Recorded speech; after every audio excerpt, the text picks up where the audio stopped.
Hello all, welcome to this session. In this session, I am going to answer one of the Selenium interview questions. That is, what are accessors in Selenium IDE? Let me answer. There are three types of commands in Selenium IDE. First one is actions. Second one is accessors. Third one is assertions. These are the three varieties of commands in Selenium IDE. We are going to discuss about the second one. Okay, what are accessors is the second type of commands in Selenium IDE. The purpose of this accessors commands, that is Selenium IDE commands, is to examine the state of the application, okay, to check the current state of the application and store the result into the variables. Okay, using these commands we can store the results into the variable. For example, okay, to prove this, I'll give you an example. That is a store title command. Okay, this falls into the accessors category of Selenium IDE commands. So this is going to store the result into the variable, that is title of the page. It will store into the variable. Okay, how to do that and all I'm going to cover in this session in a practical way with this example. So I'll open the browser and open one sample application. Okay, this has a title. You see omayo.qfox.com is the title. Okay, copy this URL. Now click on Selenium IDE and say create new project.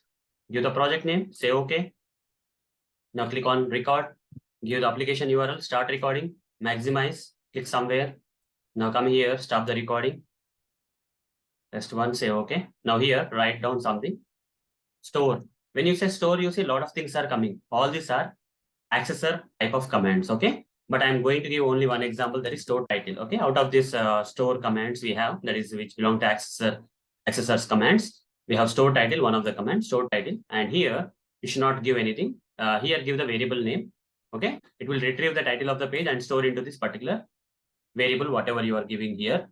So title of the page, this is the variable name I'm giving. You can give any name here.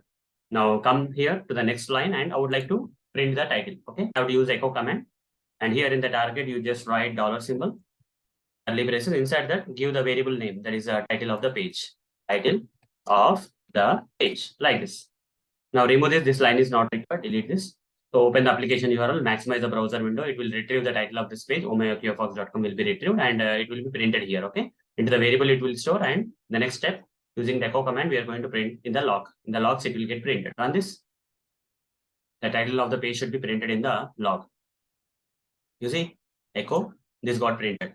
Okay, in the log, we got this, all the steps got passed. The echo statement has printed omayo.qfox.com in the log. Okay, so this is an example of accessors type of commands, one of the example I have taken. So that's all for this session. Thank you. Bye-bye.